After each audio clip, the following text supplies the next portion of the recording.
छतरपुर विधानसभा क्षेत्र के ग्राम परापट्टी में ग्रामीण जनों के बीच पहुंचकर श्रीमती ललिता यादव ने अपनी बात रखते हुए कहा कि भले ही सामने वाला प्रत्याशी बाहुबली है, पूंजीपति है, लेकिन मेरी असली पूंजी मेरी क्षेत्र की जनता का स्नेह और अपनापन है। उन्होंने कहा, इसी पूंजी की वजह से मैं ये कह सकती हूँ कि जिस तरह वर्ष 2013 के चुनाव में कांग्रेस को हराया था, उसी तरह इस बार भी जनबल के भारी समर्थन से वर्ष 2013 का इतिहास 2023 में दोहराया जाएगा। जनबल के समर्थन से कमल खिलेगा। उन्होंने कहा कि बाहुबली, धनबली केवल तनकर शासन करना जानते हैं, वे सेवक बनकर काम करना अपनी शान के खिलाफ समझते हैं। पर मैं पहले भी आपकी सेवक थी और आगे भी सेवक की तरह आपके चरणों में झुककर ही सेवा करूंगी। उन्होंने ग्रामीणों के समक्ष अपनी बात रखते हुए कहा कि पूर्व में 10 साल के कार्यकाल में मैंने आपसे जो भी वादे किए वे पूरी तरह से निभाए हैं। ग्रामीणों की मांग पर चाहे स्कूल भवन की बात हो या फिर स्कूल के उन्नयन की, सभी काम प्राथमिकता से कराए हैं। आने वाले समय में बाईपास की सौगात भी दी जाएगी। इस मौके पर बड़ी संख्या में ग्रामीण, युवा भाई, बुजुर्ग माताएं और लाडली बहनें भी मौजूद रहीं। सभी ने तालियां बजाकर और अपने दोनों हाथ उठाकर पूरे जोश के साथ छतरपुर में भाजपा का कमल खिलाने प्रति आश्वस्त किया। ग्राम धौरी में जनमिलन कार्यक्रम में भाजपा प्रत्याशी श्रीमती ललिता यादव ने कहा, अपनी विधानसभा क्षेत्र के मेरे परिवार जैसे ग्रामीण जन से मुलाकात करके काफी खुशी मिली।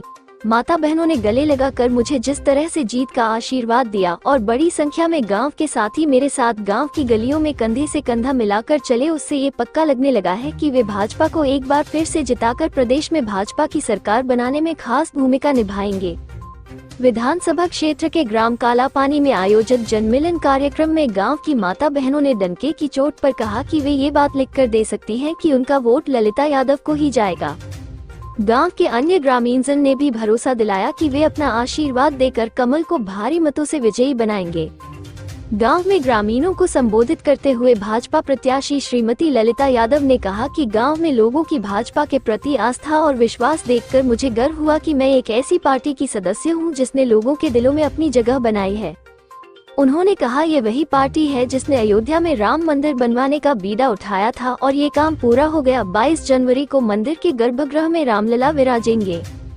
उन्होंने कांग्रेस पार्टी के नेताओं को चुनावी राम भक्त बताते हुए तंज कसा कि पहले यही कांग्रेसी भगवान राम के वजूद और राम सेतु की सच्चाई स्वीकारने में परहेज करते थे, मगर भाजपा की मोदी सरकार ने सनातनियों का सपना साकार करके अयोध्या में रामलला का मंदिर बनाकर दिखा दिया है।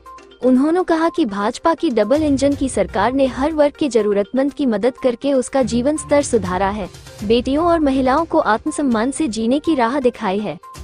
जनसंपर्क के क्रम में ग्राम देरी में ग्रामीणों से मुलाकात के दौरान माता बहनों और बुजुर्गों ने पुष्प वर्षा करके उनका आत्मीय स्वागत किया, साथ ही तिलक लगाकर जीत का आशीर्वाद भी दिया। गांव में घर घर जनसंपर्क के दौरान बड़ी संख्या में युवा और बुजुर्ग और गांव के सम्माननीय जन साथ में गांव की गलियों में घूमे। सभी ने भाजपा को वोट देकर जिताने और एक बार पुनः प्रदेश में भाजपा की सरकार बनाने का संकल्प दोहराया है।